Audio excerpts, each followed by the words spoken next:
Welcome to my channel students. इस video के माध्यम से हम देखने वाले हैं कि हमें बीएड के जो प्रैक्टिकल होते हैं उनमें क्या लेकर जाना होता है। मतलब जितने भी टीचिंग के प्रैक्टिकल हैं, ये वीडियो सभी के लिए बहुत ज़्यादा यूज़फुल होगा और आप लोग इसको देखिए और आप लोगों को पता चल जाएगा कि आपको क्या क्या लेकर जाना है। बहुत सारे बच्चे कुछ आधी चीज़ें लेकर चले जाते हैं, आधी चीज़ें छोड़ के चले जाते हैं। तो अब इस वीडियो के माध्यम से मैं आप लोगों को बताऊंगी कि आप लोगों को क्या लेकर जाना है टीचिंग प्रैक्टिकल्स में। और ये वीडियो सभी के लिए यूज़फुल है। वीडियो को थोड़ा भी काट पीट कर मत देखें, क्योंकि अगर आप देखोगे तो फिर उसमें आप ही का लॉस है। तो आप लोग, अगर आपको मेरी वॉइस या स्पीड थोड़ी कम लगती है स्पीड, तो आप लोग अपना 2x में करके देख लेना। वो आपके ऊपर है कि आप लोग कैसे देखना चाहें। ठीक है, तो ज़्यादा टाइम वेस्ट ना करते हुए वीडियो को स्टार्ट करते हैं। तो आपको पहला पॉइंट दिख रहा होगा। पहला आपको लेकर जाना है डस्टर। ठीक है, दूसरा लेकर जाना है आपको चौक, देन मार्कर, थर्ड पॉइंट। और जो ये चौक और मार्कर है ना, ये दोनों ही चीज़ रख के ले जाना। अगर आपको पहले ही पता चल जाता है कि आपका प्रैक्टिकल कहाँ होने वाला है, उसका उस स्कूल में कैसा बोर्ड होगा, मतलब मार्कर वाला होगा तो मार्कर ले जाना, चौक है तो चौक ले जाना। अदरवाइज़ आप चौक मार्कर दोनों ले जाना। फिर डस्टर, कुछ बच्चे क्या होता है डस्टर छोड़कर चले जाते हैं, लेकिन आपको ऐसा नहीं करना है। डस्टर अपना लेकर जाना है, खुद का पर्सनल डस्टर आपके पास होना चाहिए। जब आप एग्जामिनर के सामने एक दूसरे से डस्टर मांगते हो ना, तो उसका इंप्रेशन थोड़ा गलत पड़ता है।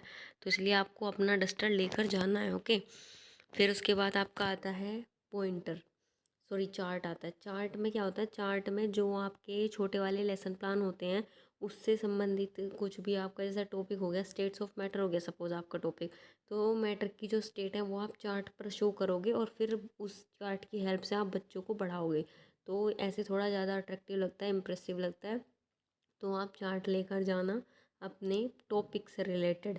ठीक है, फोर्थ फिर आता है आपका पॉइंटर। ठीक है, फिर आपको पॉइंटर लेकर जाना। पॉइंटर एक छड़ी टाइप होता है, तो उसका यूज़ करके आप अपना बच्चों को पढ़ाओगे। कि जैसे आपने बोर्ड पे कुछ भी नोट कर दिया, तो फिर बहुत से बच्चे क्या होते हैं अपनी उंगली का यूज़ करते हैं, कि अपने फिंगर से दिखाते हैं कि बच्चों ये ऐसे करके। लेकिन आपको नहीं दिखाना, वो जो लिखा हुआ है ना वो आपको पॉइंटर की हेल्प से पॉइंट आउट करके बच्चों को पढ़ाना है। तब वो थोड़ा अट्रैक्टिव और अच्छा लगेगा, जिससे आपके मार्क्स भी एग्जामिनर, मतलब आपको ना total it's up to you कि आप एग्जामिनर के सामने खुद को कैसे प्रेजेंट कर रहे हो। ठीक है, तो आपको पॉइंटर भी लेकर जाना है। फिर फोर्थ सिक्स पॉइंट आता है आपका अपने पाठ योजना से संबंधित वस्तुएं।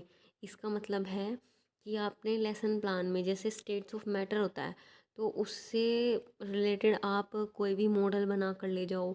या फिर जैसे उसमें एक लिक्विड, स्टेट्स ऑफ मैटर में एक लिक्विड है, तो लिक्विड में आप वाटर बोतल ले जाओ, उसके अंदर पानी ले जाओ। तो इस तरह की वस्तुएं आप बच्चों को दिखाकर कि बच्चों ये क्या है, बच्चे बोलेंगे लिक्विड है, वाटर बोतल दिखाकर बोलोगे आप। तो इस तरह की चीज़ें, ये है आपका सिक्स्थ पॉइंट। आई होप आपको सिक्स्थ पॉइंट भी समझ आ गया होगा।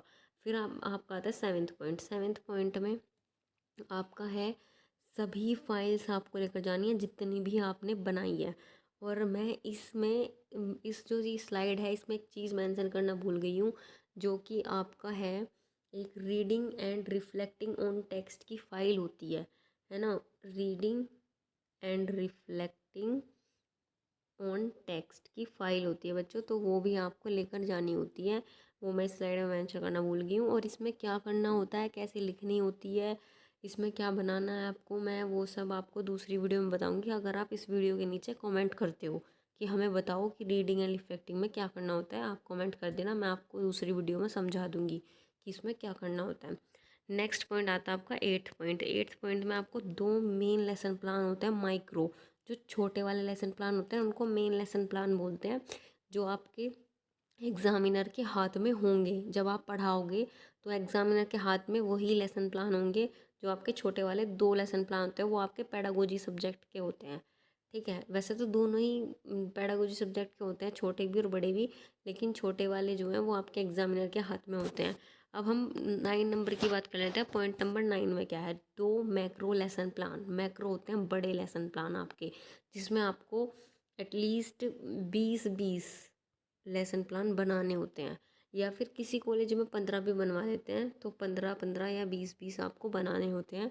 वो आपके कॉलेज पर डिपेंड करेगा कि आपका कॉलेज कितने बनवा रहा है, 15-15 या 20-20। ठीक है, फिर आपकी आती है 10 पॉइंट।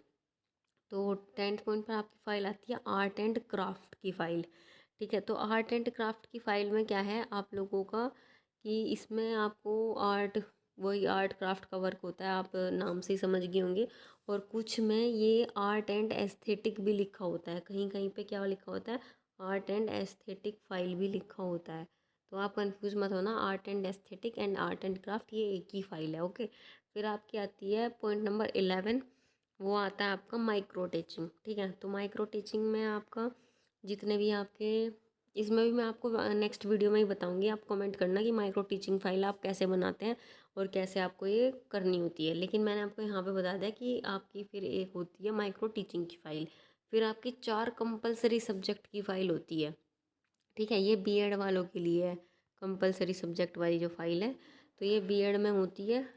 और इसमें आपके कंपलसरी फर्स्ट ईयर वालों के लिए 4 कंपलसरी सब्जेक्ट होते हैं जो सभी को बनानी होती है, चाहे वो बच्चा आर्ट का है, कॉमर्स का है या फिर वो साइंस का है।